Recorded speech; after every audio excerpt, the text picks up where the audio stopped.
Is it just me, or has the Harry Potter franchise spun way out of proportion? After 7 books, 8 movies, 715,000 fanfiction stories, 11 video games, over 500 podcasts, 2 theme parks, and a release of Harry Potter and the Philosopher's Stone in Latin, just in case the ancient Romans are bored with the Aeneid, you'd think that the world would have had enough. Don't get me wrong, I love Harry Potter. It was my childhood, and I'm extraordinarily lucky to be one of those that grew up with, and matured with, the franchise. But my love only extends so far, not quite reaching to fanfiction involving Harry Potter and Draco Malfoy's forbidden love. And yes, this exists. But then again, I suppose this is just another person showing their love for perhaps the most celebrated and famous franchise in history. So why was this franchise so great?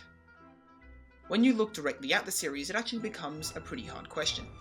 I mean, the books are really formulaic, with pretty much the exact same structure being used in each book, with the exception of the final one. I probably don't need to give a synopsis, but just in case, here you are. Each of the Harry Potter books begins with Harry living with his non-magical, or muggle, aunt, uncle and cousin, in an upper-class suburb of London. Harry struggles with this dreary, depressing world where he does not belong, until he can go back to Hogwarts, a secret wizarding boarding school, where the small population of wizards around the UK are invited to learn magic away from the eyes of the muggle population. During this time, Harry and his 2 best friends, Ron Weasley and Hermione Granger, have to solve a sort of whodunit mystery in order to save the school or themselves from some kind of peril, which usually involves a confrontation in the end with Lord Voldemort, a dark wizard who's pretty much Wizard Hitler. In fact, even most of the characters are stereotypes, at least in the beginning. Hermione is the nerd, Ron is the comic relief, Professor McGonagall is the harsh but fair authority figure, Dumbledore is the sage. So, given this, why has the series been so acclaimed? Well, because while Rowling uses conventional structure and characters, she uses them in unconventional ways, especially as the series progresses. Rowling uses the English boarding school setting, but combines it with half fantasy genre, half mystery genre. One of the cleverest combinations of this genre mishmash is Quidditch, combining the boarding school and the fantasy genres to create a truly unique game that every kid will want to play. It also acts as a coming-of-age tale, and the way Rowling implements this can only be described as genius. See, Rowling knew her audience. She knew to gradually make the series more adult as, indeed, her audience became more adult. The long series of books allowed for conventions originally used to make us comfortable to become more and more fleshed out in their own unique form, allowing the audience to slowly grapple with them as, well, Harry Potter does. Rowling combined her genres in a very specific way, however. She put enough fantasy elements in to make you want to believe in this world, but also to bring in a plausible thread to keep us interested in the story. There was also an obvious draw to children as a work of escapism. Receiving a letter when you turned 11 from Hogwarts was a fantasy that could not technically be disproven, as the wizarding world was hidden from the Muggle one. But perhaps the best thing the series had going for it was that it managed to be addictive through its reveal of information, both on character and plot. Little details came together from previous books to form plot points we never could have considered. Characters that were previously stereotypes for our initial comfort are explored in greater depth and become more complex the further we read, keeping our interest. We find out Tom Riddle's diary, for example, was an embodiment of Voldemort in the second book. However, only in book 6 do we find out that this book relates to his scheme to achieve immortality, and also explains his prideful psyche. Our explanations for the events in each book manage to satisfy us individually, although much is always being hidden.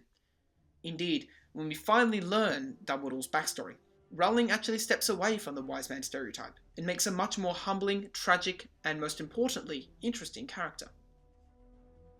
Add into this the thematic change. The series begins with a fairly simple black versus white story. It's good against evil. Harry is the embodiment of love against Voldemort, the embodiment of pure evil. But although this theme is somewhat kept, later in the series the themes become a lot more complex. In the Chamber of Secrets, we're introduced to the theme of prejudice. As within the wizarding world, pure-blood wizards are often mistakenly considered better than the Muggleborns, who are given the racial slur Mudbloods. And in the 5th book, Rowling brings in themes of corruption inside the Wizarding Authority, the Ministry of Magic.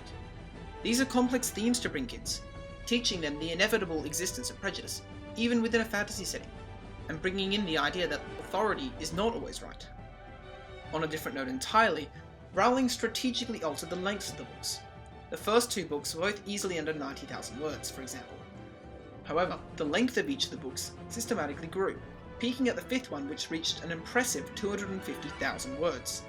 Obviously, more children would have read Harry Potter and the Philosopher's Stone at 75,000 words than would have dived into Harry Potter and the Order of the Phoenix, that is, unless they were already highly engaged in the series. As a final thought, the movies provided a lot of help too, keeping readers interested in the intermissions between books, and allowing people born a few years later than the first few books to get interested in the series too. Indeed, the tonal shifts between age were made even more clear in the movies. The first two movies seemed to emanate a golden glow of childhood innocence in the way that they were shot, while those that came after it had a much darker blue-scented colour palette, which generally tends toward a more adult audience. So, I think it's fair to say that Harry Potter's greatest strengths were, firstly, its ability to combine genre through stereotypes, but secondly, and more importantly, its capacity for growth from those stereotypes, turning something that at first seemed typical into something that was much deeper than we had first comprehended. Could you not find a better metaphor for growing up itself? Realising that the world is not a stereotype, or even a combination of stereotypes, but in fact something much deeper that can only be understood with time. But what an interesting, complex, and magical world we live in. That is, of course, until you've read Harry Malfoy fanfiction.